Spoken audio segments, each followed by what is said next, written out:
Barangay FM Podcast. Ayan na, ang dami na namang tao dito sa booth ha. Bakit naman gano'n? Bumalik lang kami. Hello guys! Kamusta naman Mama Beng? Okay lang. Okay Eto. lang. Kamusta tayo? At saka na-atake na. Ulit, take two ha. Good morning! Good morning. Good morning. Kasi umaga. Umaga sinut. Good morning mga kabarangay. Good morning Mama Beng. Good morning, Papa B. Ayan, welcome Teka po. lang ha, nakakapag-shoot ka dito, di ba morning ang duty mo? Pinayagan. Wala dito sa podcast Oo na ito din, ha. Diyos ko, ano bang mga pinagkaabalahan ninyo at bakit ngayon lang tayo? Yung mga iba nag-move on. yung mga iba nag-soul searching, gano'n. Nag-soul search. Yung mga iba nag-swipe right. Balita ko may ichichika sa akin si Mama Beng. Ano bang ichichika sa akin ni Mama Beng ngayong araw na ito? Eto na nga, Papa Billy. Mhm. Eto kasing friend natin, merong shinare. Shinare. Yung friend talaga natin ngayon, parang masyado siyang mailap. Masyadong mailap. gusto niya talaga na gusto niya na... Ayaw niyang pasapaw. bilang isang tao. Bilang isang tao, takot malamangan. Ay, nag-share siya ng problem niya. Oo, gusto May niya problem bida rin siya. Bakit ba kasi pinapasok yan dito? Okay, eto na nga. Sabi niya dito, meron daw siyang ka-something. Ka-something. Oo, at masasabi niyang masaya naman daw siya nung una. Mhm. May mga araw na kapag nagkikita raw sila, Ay, ano? nagme-make out daw. Nagme-make out. Ay, ano ba yan? Mahina? Make out Ang alam ko lang kasi make up.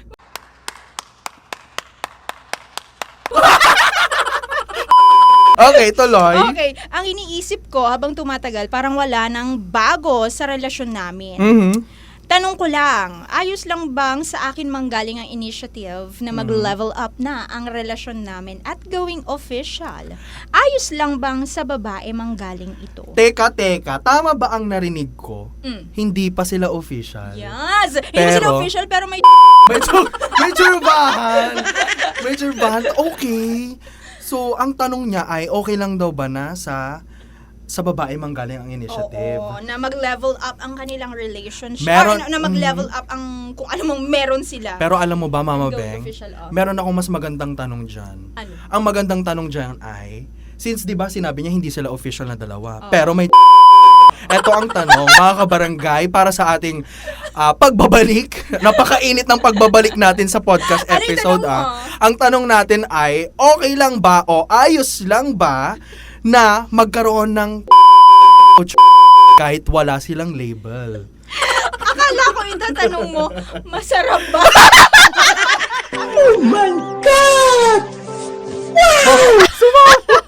Sumama sa make out. Tatanungin natin ngayon si Mama Beng, mga kabarangay. May choice ka ba? Since Siyempre ako na naman yung andito. bilang isang taong walang maisagot agad, itutuon natin sa iba ang tanong. Okay. Ang tanong natin, Mama Beng, para sa'yo, ayos lang ba or hindi? Siyempre, magbibigay tayo ng opinion natin na okay lang ba at hindi okay. Gusto ko dalawa yung sagot mo since Okay. ako ang masusunod. Binantuan yung kasama. And ito muna, Ikaw muna, okay.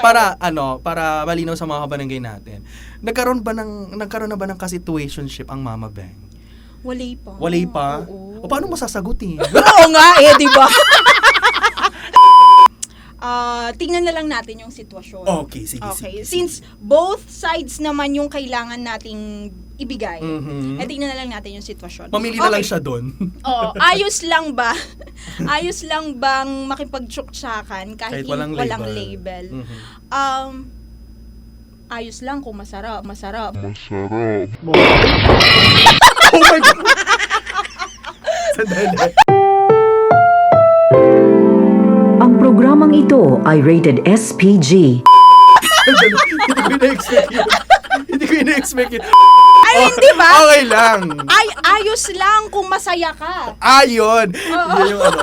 Yun yung medyo hindi explicit. Okay lang kung masaya siya. Oo, kung masaya ka dun sa ginagawa mo at bukal naman sa loob mo, ayos lang. Yun yung part na ayos lang. Oo, kung sa'yo naman galing, di ba? Sa kanya galing yung Ano ba kalabi. pakialam namin dyan? Sa kanya galing yung kalabi. Oo! Hindi, ibig ko sabihin, kung pumayag siya, Aha. di ba? Parang ayos sabihin mo na lang. din na yung isda na mismo ang lumapit sa manging isda. Oo. Aha. Di ba? Tsaka kung bukal sa loob mo na gawin yun, Mhm. syempre, wala tayong magagawa doon eh. Kasi at least yung ano niya, yung kagustuhan niya. I mean, Oo. hindi mo siya pinili. Oo, kung hindi ka pinilit, ayos lang. Mhm. So, paano naman yung sa part na hindi ayos? Ano ba sa tingin mo yung magiging ano? Hindi ayos kasi una sa lahat, wala kayong label. Tama kayo. Wala silang ano, wala Oo. silang... Anong meron sa inyo? 'Di ba? At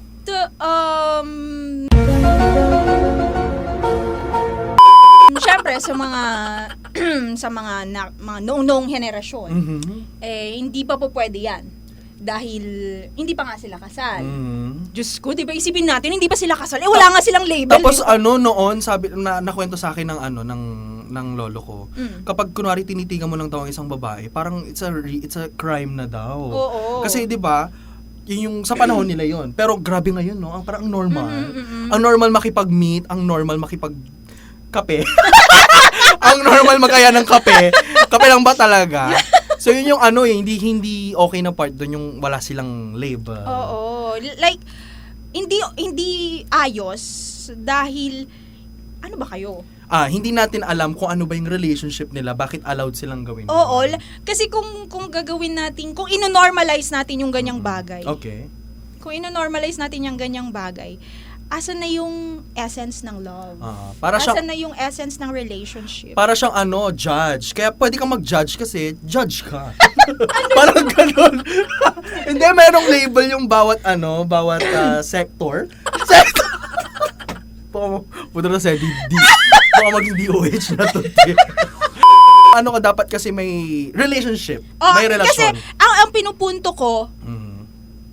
ano pa ang maibibigay mo kapag naging kayo na, kapag Oo, naging kasal na kapag kayo. Naibigay mo na, ngayong situationship pa lang yung meron kayo. To think na pa lang yan ha, yung chika-chika pa lang yan Oo, ha. and dun sa side nung boy, dun sa side nung lalaki, kung ako lalaki at medyo may pagkatarantado Hindi ba? ako. Di ba dati kang lalaki? Oo, may pagkatarantado Charot. ako. Okay. Bakit kita ipupursue? Binigay mo na sa akin.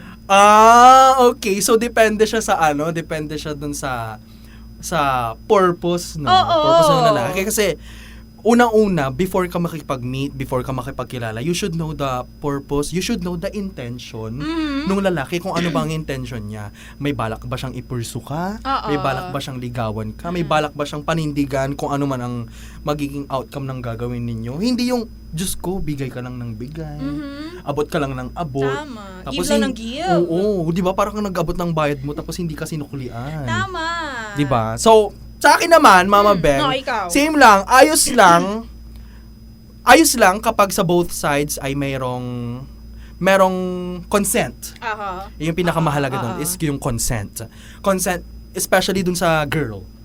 And consent, especially din dun sa boy. Yun yung okay doon, okay sa part, sige.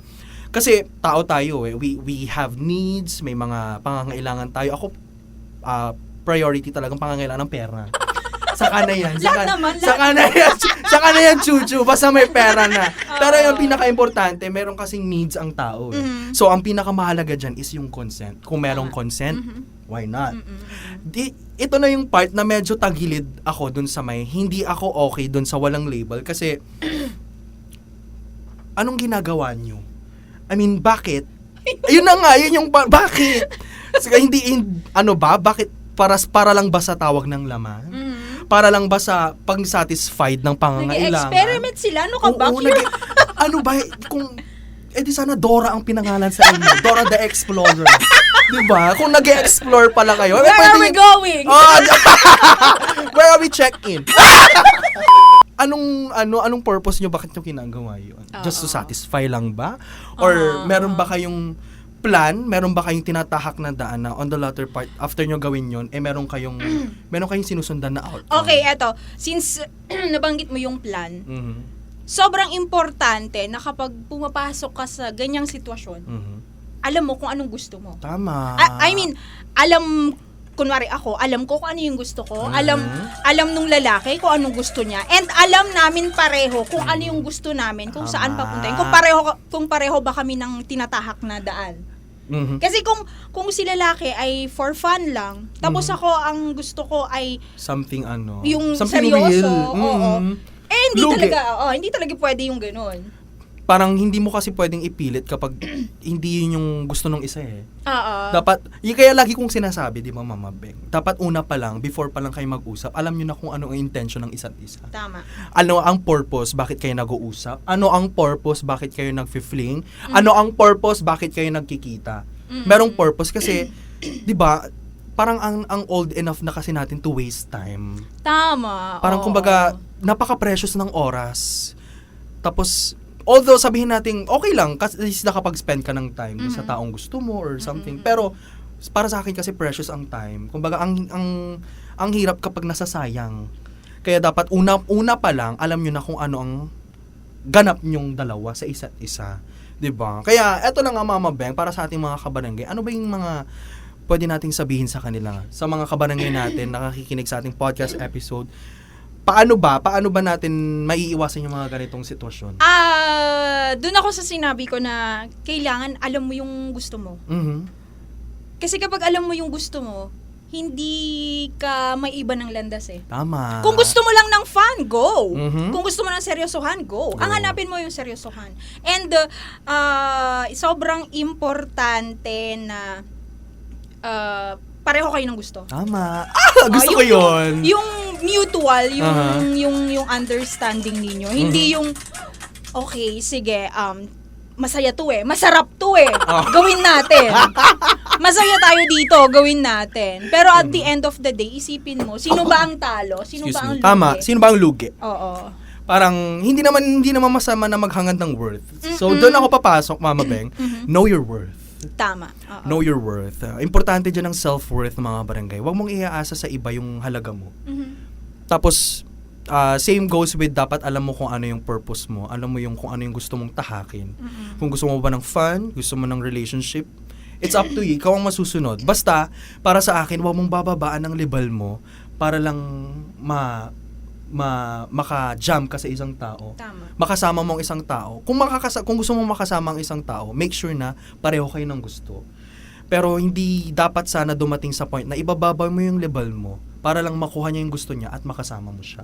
And to be fair gusto ko lang sabihin na kay lalaki ka o babae, deserve mong i-pursue. Tama. Uy, totoo yun. Diba? Lalaki ka man o babae, hindi lang mga babae yung deserve ma-pursue. Hindi mo deserve ang sitwasyon lang. Oo. Hindi mo deserve ang pang-keme ka lang. Oo. Hindi ka pang-keme lang, hindi ka pang-kama lang. Oh, tama! Pang-real thing ka. Oo. Kay lalaki o babae, deserve ma-pursue. Yeah. So, sa mga barangay natin kung makikipag lang kayo, isabihin nyo na agad sa bio nyo. Sa bio ng Facebook, yung pang-chucha lang. For fun lang. For fun lang. Diba? Huwag kayo mandamay ng mga tao naghahanap ng pang-seryosohan.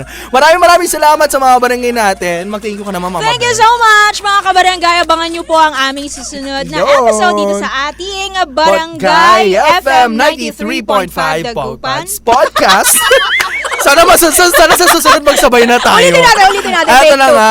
Abangan nyo po ang mga susunod naming episode sa aming Barangay FM 93.5 Dagupans Podcast. Ito po ang Ayos Lang Ba?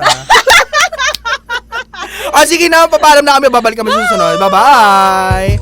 Barangay FM Podcast.